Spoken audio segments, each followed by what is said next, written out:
to study the very important topic, that is arterial blood gas analysis, which is also called as ABG. तो ABG is a common investigation in emergency department and ICU for monitoring patient with acute respiratory failure. जो ABG होता है ना, ये एक common investigation होती है जो हम इमरजेंसी डिपार्टमेंट या फिर ICU में करवाते हैं. ICU means intensive care unit for what, to monitor the patient with acute respiratory failure.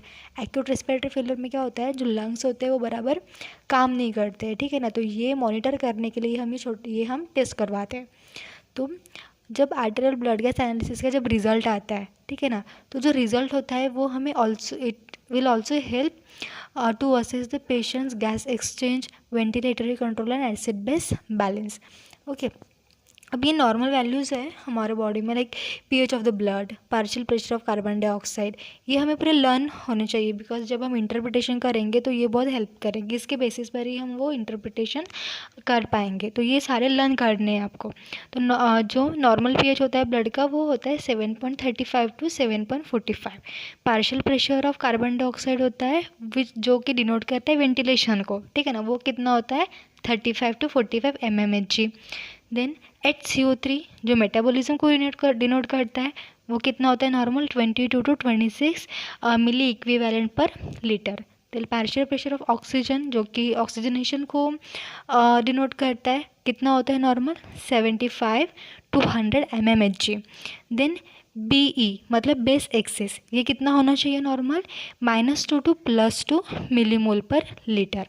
ठीक है, ये याद रखना पड़ेगा, इसके बेसिस पर ही हम इंटरप्रिटेशन कर पाएंगे जो अब एंड में जब मैं बताऊंगी.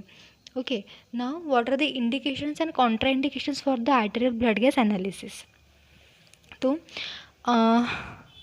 हम आर्टेरियल ब्लड गैस एनालिसिस इन सारी कंडीशंस में कर सकते हैं. तो पहली कंडीशन है कोलैप्स, जो लंग कोलैप्स हो जाता है. मतलब क्या होता है इसमें, जो प्लूरल स्पेस होती है, plural space it is a space between the lungs and chest. जो लंग्स एंड चेस्ट के बीच में जो स्पेस होती है उसको हम प्लूरल स्पेस कहते हैं. उसमें क्या हो जाती है, एयर एक्यूमुलेट हो जाती है. ठीक है, अगर वो ज़्यादा हो रही है तो वो, अगर पूरी फिल हो रही है एयर से तो वो न्यूमोथोरैक्स कंडीशन कही जाएगी, लेकिन थोड़ी बहुत है तो which is a lungs collapse. ठीक है, now the respiratory distress, it is also called as ARDS मतलब एक्यूट रेस्पिरेटरी डिस्ट्रेस सिंड्रोम. इसमें क्या होता है, जो एल्वियोलाई होता है वो डैमेज होता है, डिफ्यूज़ एल्वियोलर डैमेज हमें देखने के लिए मिलता है.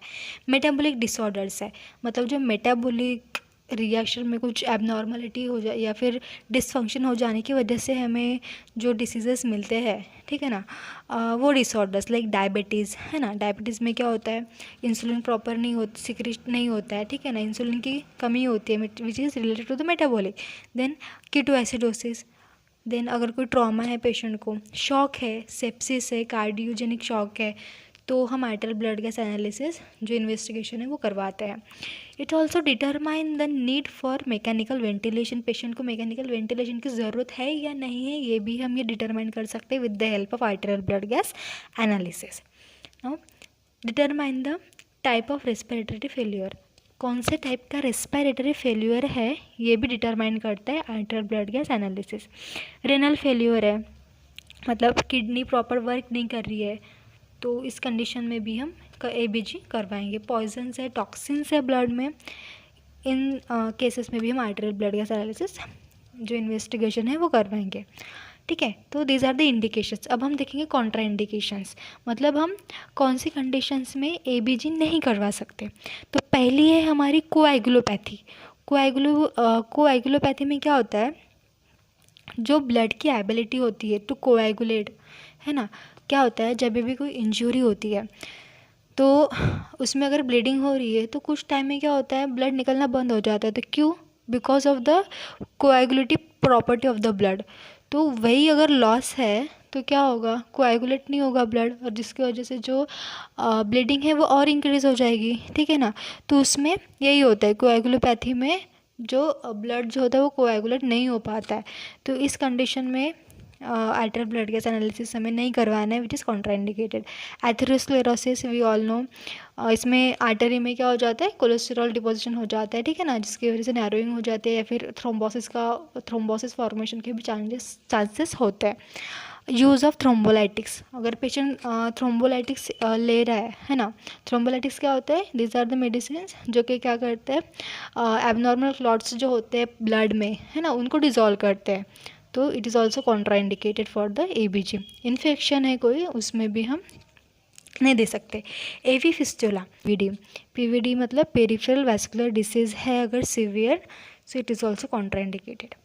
Now the complications, complications means क्या कि आर्टेरियल ब्लड गैस एनालिसिस हो जाने के बाद पेशेंट में हमें क्या एबनॉर्मलिटीज़ मतलब अनवांटेड सिम्टम्स देखने के लिए मिल सकते हैं, these are the complications.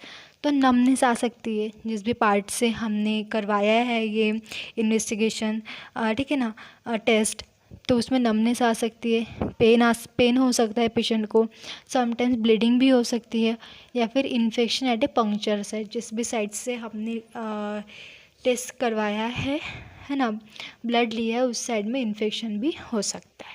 So this is all about the arterial blood gas analysis. Next video में हम देखेंगे types of blood gases and buffer systems.